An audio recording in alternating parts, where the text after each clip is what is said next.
Commentary, more on tax reform, please. By Youri Aramin Kemp, President and CEO of KEMP Global.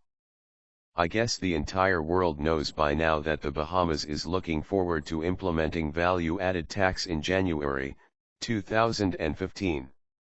Everyone except the former chairman of the Bahamas Chamber of Commerce, Robert Myers, who also stood as the chairman of the Coalition for Tax Reform, the once anti-VAT campaign lobby.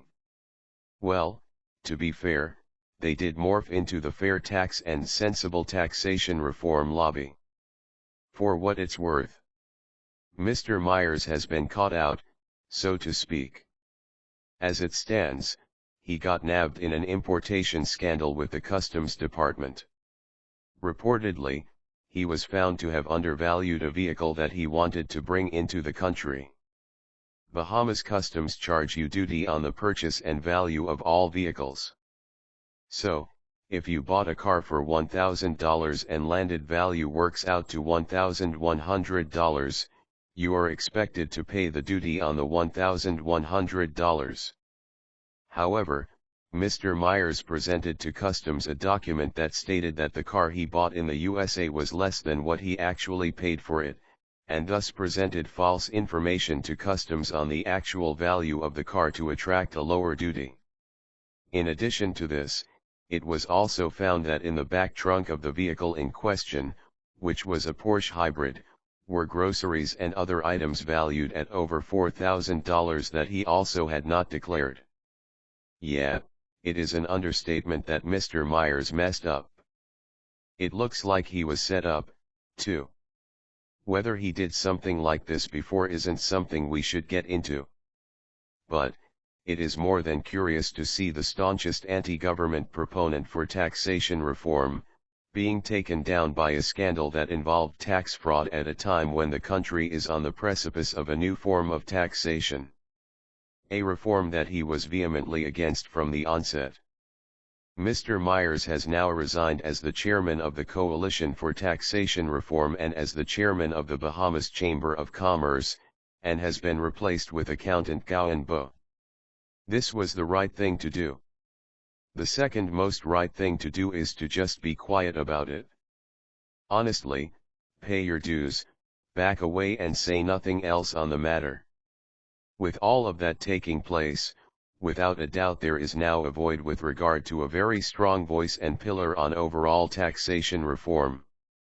Don't get me wrong, whether we feel Mr. Myers was genuine or not in his concerns about VAT, he did hit some key notes with regard to the sincerity of this entire initiative. In fact, as odd as it sounds, I found myself agreeing with him to a great degree with his overall concern. And I'm a proponent of taxation reform and VAT, in particular. The Coalition for Tax Reform made the case that the initial date was just undoable, unrealistic, and too aggressive. It showed persons trying to put VAT together from the government's aspect were either unaware or didn't care about what it takes for large, and not so large businesses to adjust to a new way of doing things. Of course, policymakers were a little embarrassed by the poo-pooing of the initial date because they were so cocksure that it was a slam dunk. But after this setback they kept plugging at it in earnest. Which is what we need. Diligence on a very sensitive and now critical initiative. While this new date of January 2015 instead a more favorable date of July 2015, with the month of July coinciding with the yearly national budget process, sounds a little iffy. January is what they believe, and it is not unlikely for the government to present a midterm budget, a time when spending is supposed to be reassessed to ascertain if the government is on the right path. A midterm budget may bring clarity to the process in January. A second issue that I now find myself agreeing with the Coalition for Taxation Reform, is that VAT will just work out to another tax heaped on the Bahamian public, with no true reform. While it is found that Mr. Myers may not, and will not, be the main man to continue to hammer this portion of the reform message. This is very important to ensure that everyone gets a fair deal in all of this.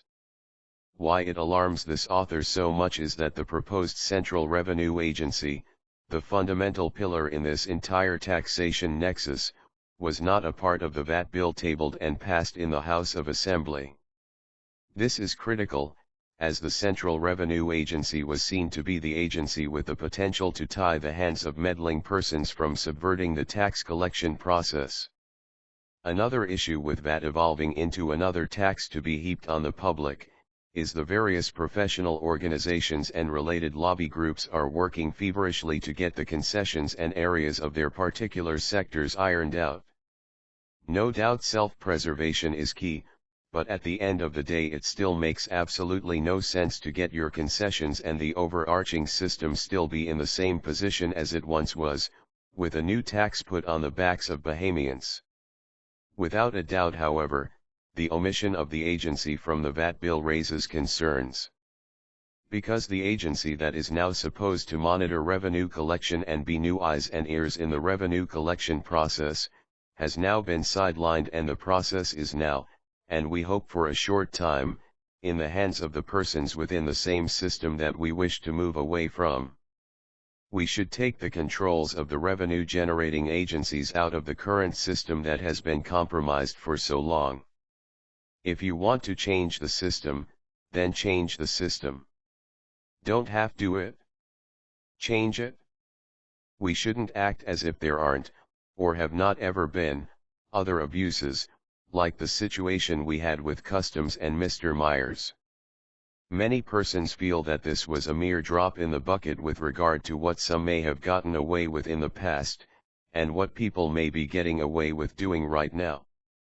Especially when we take into consideration that less than 50% of customs revenue makes it to the public treasury. This doesn't absolve Mr. Myers or anyone else that has made serious errors in judgment, but the fact remains that true and systematic reform, something that was promised on the campaign trail by the current government, needs to be continually addressed.